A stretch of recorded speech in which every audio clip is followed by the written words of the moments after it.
Jorge, thank you very much for the kind introduction. And also, I can definitely only underline what you've said actually, and also, actually, I like also the definition of big data very much, and I just decided to take them with me. Of course, only citing you, of course, no worries about that. Good. Yeah. As Jorge also pointed out, one of the big problems when we talk about data is the fact that you basically cannot touch it, right? It's something that is not tangible. It usually resides in the basement of your companies, and as long as everything went well, you haven't probably thought much about it. But nowadays, data has become, let's say, a development that has the potential of being a business in its own right. And what I would like to do with my presentation, with my talk here, is to give you a couple of examples that help making this topic a bit more tangible from your business perspective, as it's probably has been in the past. So, saying that, that basically also sets the scene for the structure of my presentation. It's basically structured in three parts. First, I'd like to talk a little bit about what we usually call the digitization and what is the fundamental pillars of what we call the data economy. So what kind of data are we talking about? And then in the second part of my presentation, I would like to take you with me into a couple of examples how companies from various industries are able to leverage the potentials of big data and smart data, as some of them say, in order to differentiate, right? And also I'd like to close with, let's say, a brief outlook for the way ahead, so that you do not only know, well, okay, what are others doing, but what is, let's say, a little bit of insight into a recipe of success, so to say. I took this nice little view graph from the Financial Times earlier this year, which nicely describes what we are observing today. And one should always be very careful with terms like paradigm shift. But I guess that what we observe right now is one. That is not some tiny development driven by some nerds from, let's say, Palo Alto or other places in Silicon Valley that want to see themselves being more important than they really are. But this is really something that changes the way we do business, right? I think, of course, it's a little bit provocatively put that on the right-hand side of that view graph, basically everything is a smartphone in the end, and I do not believe that we will be able to go from A to B just using a smartphone in the future. But it shows nicely that many industries are undergoing really a dramatic change. And saying that, I'm pretty sure that many of you feel a little bit threatened by that development, threatened by something that you cannot touch, data. But what I would like to do is changing a little bit the perspective on that, moving more towards, let's say, what is in for me? How can we embrace the opportunity that comes along with that, right? And it's not so much of in my personal opinion, a replacement of traditional industries or traditional ways to do business, but it's really rather an opportunity to differentiate. And that's the way I would like to encourage everyone to see it. As said, what I would like to do is have a look into what data sources are actually out there. What is the data that we are using or that at least is available? And of course, as also outlined by Jorge earlier on, a large portion goes into the social media space. And that is important for you because that's where your customers are, right? And that's where they also discuss, they basically comment on what you do. So they took over control about the messages that you want to send into the market, right? The other thing is that we, of course, use internet data, which you can see in the second stream. But we also see a number of, let's say, what is referred here as smart grid, or in the US, I guess it's called industrial internet data. Because what we see, not only in the consumer or customer space, but also in the industrial space, is that everything has become, in brackets, intelligent. So machines are starting to talk to each other. They do not just say, well, I'm here, but they take over functions autonomously. So they do it on their own right, and they produce data. The other thing, GPS data, is something where, let's say, telecommunication service provider see a large potential for business in the future. And of course, what they are a little bit inhibited by is the privacy regulations in many of the companies, of course. As you know, there is a large debate going on which way to go and whether privacy is still appropriate or not. Perhaps sharing an anecdote with you, I guess it's a quote from Mark Zuckerberg from Facebook. He said, "Privacy is a concept of the past." You know? And I'm not quite sure whether that is good or not. I'm pretty much sure that it's not good. But the question is it already a fact of life? You know? And the thing is, can we, let's say, prevent these developments from continuing, or do we have to find ways how to cope with it? And if you talk to, let's say, the telecom providers like Vodafone or Deutsche Telekom, they do not question whether that is true or not. They are just thinking about ways to deal with it. I talked about, let's say, the industrial internet, and here's a picture from one of our labs. What you see here is pretty much from the industrial domain, and those little shuttles here are load carriers. So they carry a certain piece of work or a certain material from place A to B in your production hall. And what they do is they do that without any central governance or central control. They negotiate, let's say, the orders autonomously. They decide which shuttle can take which order, and they do it just, as I said, without any influence or any central control.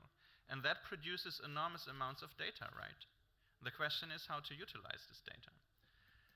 Second thing, I already mentioned that all of us are basically producing data, because all of us are keen on the new devices, smartphones. Many of us probably have a Facebook account, and usually if I don't want to offend anyone, but usually if I look in an audience like this and ask, well, are you friends with your children on Facebook? Many people say, well, yeah, that's the only reason why I'm on Facebook, to be friends with my kids. But they always dismiss my invitation to be friends, you know. So, but this is, as I said, this is a development that we just have to take, and it's not reversible. Yeah. So, what does that all mean? So now we know a little bit, well, where the data is coming from, where it's produced, how the data should look like.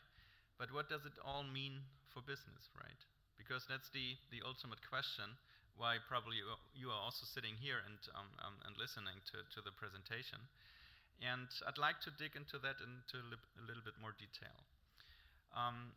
When we think of how a business looks like, in the past years we've seen a couple of research outputs dealing with exactly that question. And of course you may say, well, we all know best how to do our business. But what a couple of researchers had proposed over the last years is, let's say, models, ways methods to support how to innovate a business model. And a starting point for that debate in the scientific realm was made by colleagues of mine from Lausanne, Professor Osterwalder and Professor Pigneur from the University of Lausanne. And they came up with what they call the business model canvas, and that is what you see here. It basically says how you make business and what components a business model has, starting, for example, from your partners, the key activities that you carry out in order to create value, what the value proposition is, how you relate to the customer, and how you basically also interact with the customer. That's their understanding of how any business model looks like. And the question, of course, now is, how does this go along with, let's say, the developments that we see in the data economy, right? So how does the emergence of data-driven business opportunities, how does that interfere? How does that relate to the way we further develop our business model? And what I would like to do in the next minutes is give you a little bit of an overview about a couple of cases that did that, in my opinion, quite well. Let's first look at the value proposition. So probably the utmost concept in this model. How do you create value? What's in for your customers? And let's also start with, let's let's say, a negative case in order to learn from how to do it, how to do it actually. And I found a nice little view graph that you have here. And you see here 2 pigs sitting in a barn. And the one says, well, isn't that great? We have to pay nothing for the barn, yeah, and even the food is free, right? So, and the bottom line, of course, is if you're not paying for it, you're probably not the customer, right? You're probably the product itself. And that's exactly how many of the business models that we learn from Google and Facebook work. I think that in the end, well, it's probably not debatable whether Google has a sustainable business model, but I think also touching upon what we heard earlier this morning, I think that is not the right way to go. I think we should try to look for other opportunities to create value for our customer based on the data that we have of them, right? And that is what brings me to an opposite example, so to say. And that comes from Adidas. Those of you who share a passion for go running probably know that you can not only buy shoes and apparel from Adidas today. Of course, they started with the physical product, which you see here on the upper part of the view graph, right? So that's what you usually buy from Adidas, and their value proposition was that you can run, let's say, I don't know how many thousand of miles with their shoes compared to competitor products. But then 10 years ago or so, they started to combine this core product that they always had with some physical service, if such a thing ever existed. By, let's say, developing these gadgets that basically track your pulse and tell you how far you've run and these kind of things. And nowadays, they put that even further and combined the shoe, the device that measures your pulse and so on, with an online service that you can see here on the right-hand side. And the good thing is you control your training activities, you can see how you improve, but most importantly, you can share the stuff with everybody else, with your friends, right? You can basically post this stuff on Facebook telling everyone how far you've run the night, right? And that is one of the, let's say, the fundamental pillars that in our opinion is crucial when you take the opportunities of digitization. You must be able to combine what you have done in the past, your assets, what you're really good at, with new developments, with new opportunities. And that is what Adidas does. They are good in producing sports shoes. And they combined that with the development to utilize, to leverage that in the digital space. Next thing is related to how to relate to the customer, right? How to design customer relationships. And I took one examples here from my personal smartphone device. They are in German, but I guess you will probably get the point anyway. The left-hand example is taken from Deutsche Bahn, which is basically an app that they have, which I frequently use in order to know how to go from A to B. And in the past, I've just bought a ticket, right? Over the last 10 years, I could buy that over the internet as well. But nowadays, what they do is they enhance their relationship to me by offering me more information about, for example, which connection I could take if I'm at that specific location, or whether the trains are too late or not, whether they are delayed. Of course, I took an example where you can see that with the green zeros here, there is no delays at Deutsche Bahn, of course. For those of you who have traveled once with Deutsche Bahn know that this is, of course, very representative, of course. No, honestly. But the thing is, to tell it a little bit an anecdote, they don't offer you green zeros. Sometimes, more often than not, you get the information, let's say, that a certain train is delayed by 15 minutes or so. And the funny thing is that, in that moment, it's not very funny because, okay, you got the information, okay, it's 15 minutes late. So what you do, you go back to the shopping area, say, okay, I can use this 15 minutes to buy something for the kids or so. And then you arrive at the platform again, and the train is just gone, despite the fact that you're only 10 minutes late, right? So the fact is that basically you cannot trust Deutsche Bahn even in delays, right? And just kidding. I mean, they good company. Everything is great, but you know. And the other thing is from Lufthansa, and they keep telling me they keep informing me about gate changes and these kind of things. They probably all have been aware of these kind of nice little apps that you can download and install in your smartphone. But what is the logic behind here? The logic behind is that companies use the information and the data that they possess around you and around what you do in order to interact with you more intensively than in the past. In the past, it was just me as a company selling a product to you. That's it. Deal done. Nowadays, they try to support my end-to-end process, so to say, from thinking about I have to travel from A to B, I have to book a flight, I have to book, let's say, a train ticket, I have to arrange accommodations and these kind of things until after I've actually completed my travel. And the intention of many companies is to support that entire situation and not only the simple act of selling to the customer any longer. Next thing is about key activities that you need to utilize in order to leverage digitization. And this is a nice example. I mean, the view graph on the right-hand side is very conceptual. So I don't want you to go into the details and also understand what's going on. To be open with you, I would have to check it on my own. But it's taken. It's a one-to-one screenshot taken from a patent that Amazon has submitted by Christmas last year in the US. That would never be patented in Europe. It's a different story. But they call it anticipatory shipping, and that's quite a nice pattern to look at. It is driven by what we call end consumer centricity. So Amazon is very well known for utilizing all the data around us, right?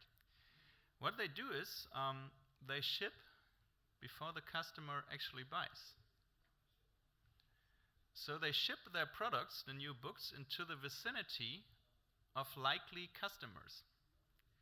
And in the end, we will end up with finding the new John Grisham novel in front of our house door before we even thought of ordering it. And even further, we will like that. Obviously, because Amazon knows better about what we want than that we do it on our own. Some of you may remember a movie that was very popular, I guess, 7 or 8 years ago. It was a Tom Cruise movie called Minority Report. And Minority Report was based on the assumption that police could detect crimes before they have been committed and arrest the potential offenders. Same story. And Amazon uses the algorithms of big data to ship stuff in advance of buying. But honestly, other police agencies, it's really going on. They use the data in order to prevent crimes from happening. So what has been science fiction 6 years ago is reality today. The question again, what does that mean for all of our lives, for our business?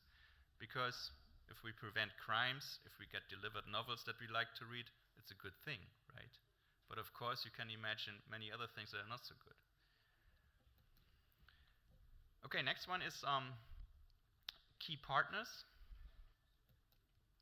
And of course, a presentation about big data these days cannot go without mentioning Google, of course. And what I would like to do is not only referring to, let's say, about Android and stuff like that, or how Google rules the world, but I would like to use it as an example why it is important nowadays, and also why I think that digitization is really a paradigm shift, because it requires us to look beyond the boundaries of our own industry. And I don't want to go through all of the examples, but focus a little bit on the first one, on autonomous driving. I work very closely with many of the automakers in Germany, preferably with Audi, and also Daimler and BMW. And in the past, Daimler and Stuttgart, when they thought about, well, what is our market share, what is our competitive position, they have looked mainly towards Ingolstadt and Munich in order to see what Audi and BMW is doing. But now, there is a company like Google that has registered their software for autonomous driving in the US. I guess it is a state, I guess it was Colorado or Nevada, where pretty open space, where not much can happen if the car drives on its own. But it's allowed now. So it is allowed to let your car drive on its own. That is, of course, only possible with software and with the use of enormous amounts of data. And referring back to, let's say, the German automotive industry, who in the end is the original equipment manufacturer, so the producer of the car? Who in the end is it if Daimler has to license the software from Google? So is it still Daimler then who is basically producing the car, or isn't the value rather in the software? And nobody, if you look at the automotive industry, that is a very static and stable industry. Nobody could ever imagine a couple of years ago that there would be someone from the side entering that market. And now we have developments like these, and that should make us thinking.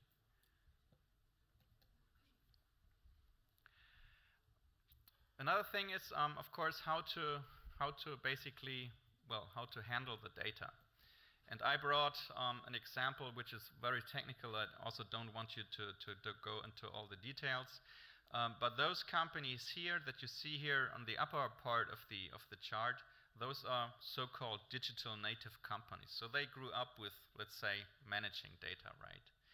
And the thing is, if you ask them, well, okay, what stuff do I need? So what is the technology, the capability, the system capability that I need to do what I do?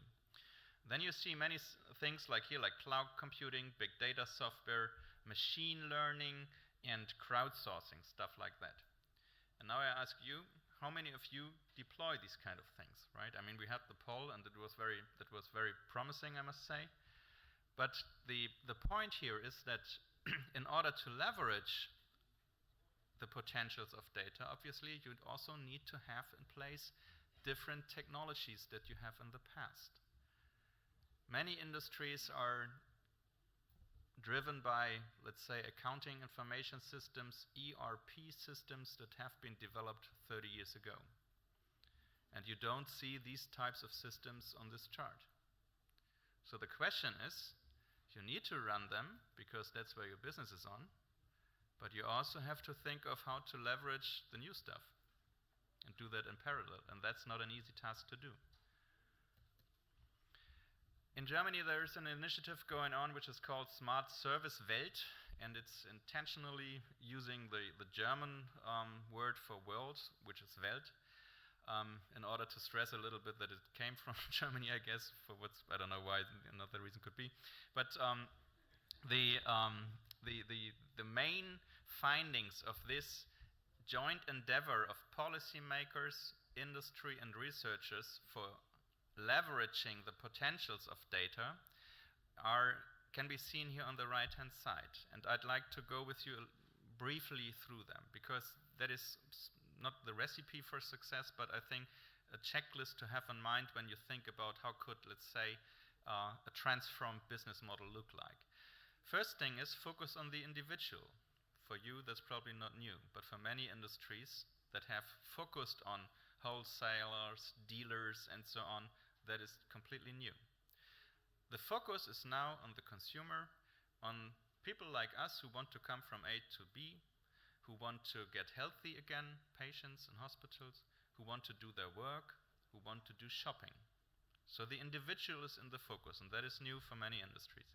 Of course, that is data-centric because you need to have lots of data around the individual.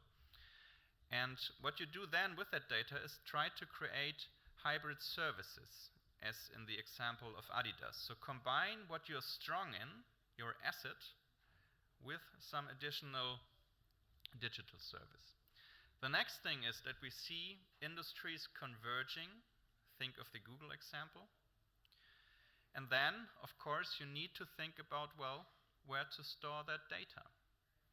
And I'd like to share a brief anecdote from the consumer goods industry. We had a pilot which has now been productive between the company Mars, who creates the chocolate bars, and a large German retailer called Rewe, a supermarket retail chain, and a company in between that basically provides the pallets, where you can basically put all the chocolate bars on and then ship them to the supermarket stores.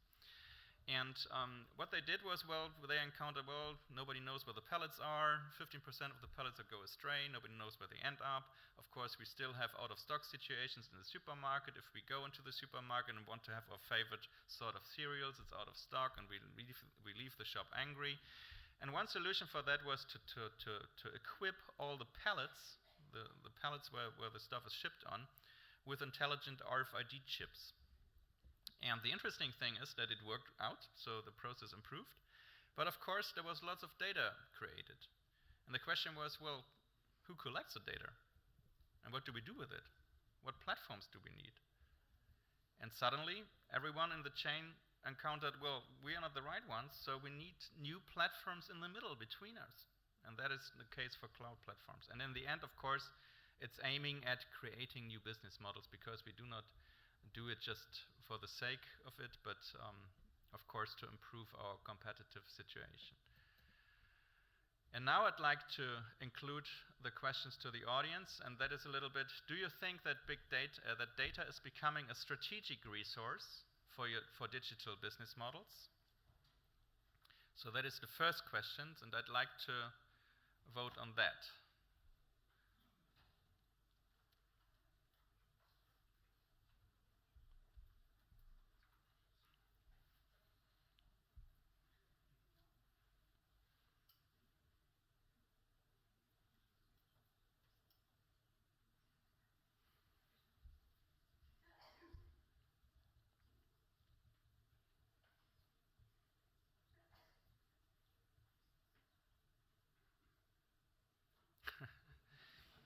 Welcome to the Soviet Union.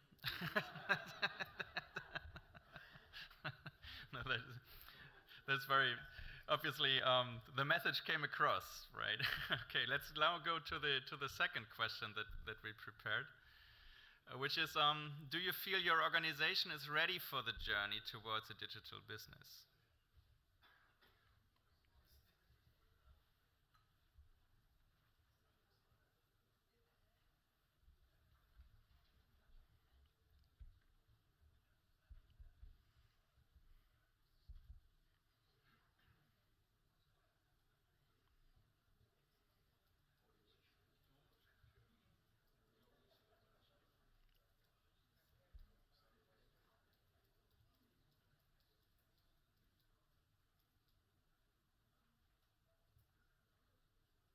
Well, something to do, some homework to do. Despite the fact it's Friday, bad news.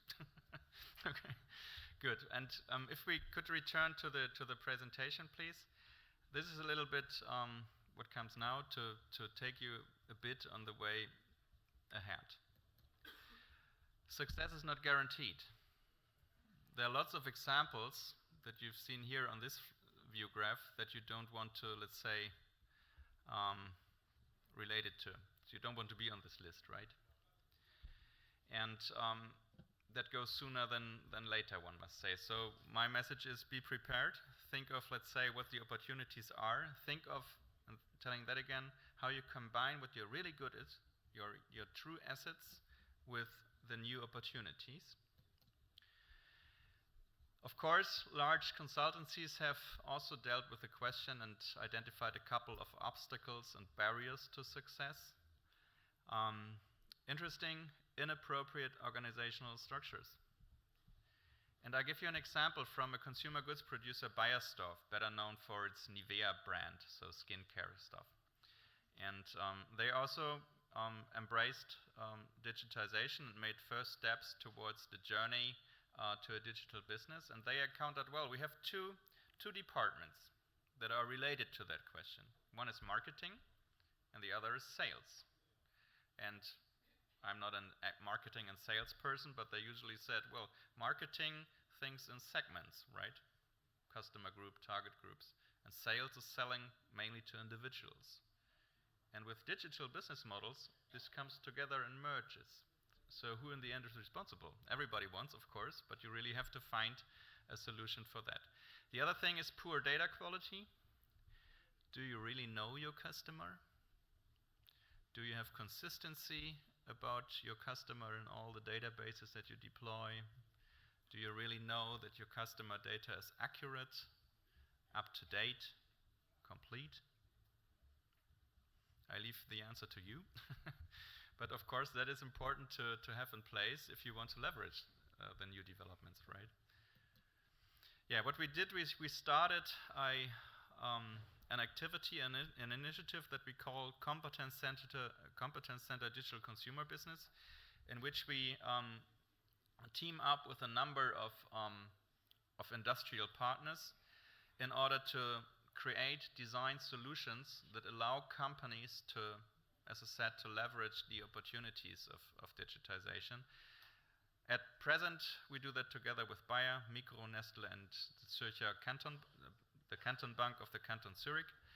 And from a research perspective, it's my previous employer, the University of St. Gallen, and my current institute at Fraunhofer and Dortmund. We are pretty positive and keen of going into the right direction with that. So if you have questions and comments, I'm very happy to take them. Thank you very much for your attention. It was really a pleasure to be here, and looking forward for the following up presentations, and of course for the vivid discussion and your questions. Thank you very much.